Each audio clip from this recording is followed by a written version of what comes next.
اسلام نے عورت کو دوسرے مذہبوں کے مقابلے ان سب پابندیوں سے نکال کر انسان ہونے کے ناطے مرد کے برابر مقام دیا ہے۔ اسلام کے علاوہ باقی تمام مذہبوں نے، خاص کر پشچمی دیش جو آج عورت کی آزادی اور برابری کا درس دینے کی بات کرتے ہیں، لیکن ان کے معاشرے میں ہمیشہ عورت کے حق کو دبایا اور عورت کو اپنی جائیداد کی طرح سمجھا جاتا ہے۔ میرے پیارے دوستو، یہودیوں میں ایک اور دلچسپ رسم کیا جاتا ہے۔ اس رسم میں شامیانے میں جانے سے پہلے دلہا باراتیوں کے ساتھ مل کر کے خوشی کے گیت گاتا ہے، اور دلہن جب شامیانے آنے جاتی ہے تو اس کا چہرہ نقاب سے ڈھکا ہوتا ہے۔ اس شامیانے کا مقصد کچھ لوگوں نے یہ بتایا کہ اس سے دلہا اور دلہن پر سایہ کیا جاتا ہے، اور کچھ لوگوں کے حساب سے اس کا مقصد یہ ہے کہ وہاں موجود گواہ بننے والے لوگ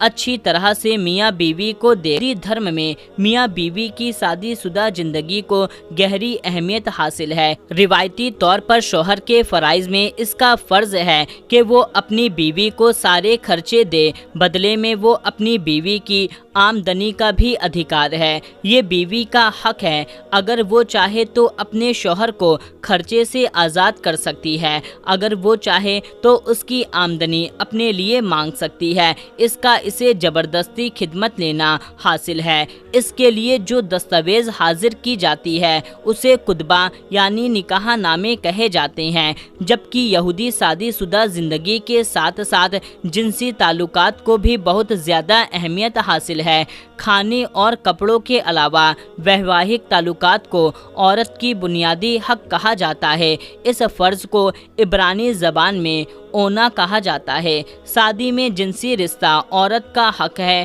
اور مرد کی ذمہ داری۔ اگر دونوں میں سے کوئی بھی ساتھی اس کام میں حصہ لینے سے انکار کرے تو اس کو نافرمان سمجھا جاتا ہے۔ دوستو، یہاں تک آپ کو بتاتے چلیں کہ یہودی شریعت میں جب ایک عورت کی شادی ہو گئی تو پھر وہ دوبارہ شادی نہیں کر سکتی۔ ہاں، اگر کسی یہودی عورت کو اس کے شوہر نے طلاق دے دی ہے تو پھر وہ دوبارہ شادی نہیں کر سکتی، اور نہ ہی وہ کسی مرد کو اس سے شادی کرنے کی اجازت ہوتی ہے۔ ان کی مقدس کتاب میں ہے کہ کسی بدچلن یا ناپاک عورت سے بیاہ نہ کرے، اور نہ اس عورت سے بیاہ کرے جسے اس کے شوہر نے طلاق دی ہو۔ اسی طرح کئی اور جگہ پر یہودی مرد کو یہ حکم دیا جاتا ہے کہ وہ کسی آزاد عورت سے بیاہ نہ کرے بلکہ کسی بھی کنواری لڑکی سے بیاہ کرے۔ تو میرے پیارے دوستو، یہ کچھ حیران کرنے والی بات یہودی مذہب میں ہونے والی شادی کے حوالے سے تھی۔ ہم امید کرتے ہیں آپ کو یہ ویڈیو پسند آئی ہوگی، تو آپ اس ویڈیو کو زیادہ سے زیادہ لوگوں تک شیئر کریں۔ ملتے ہیں تب تک کے لیے اللہ حافظ۔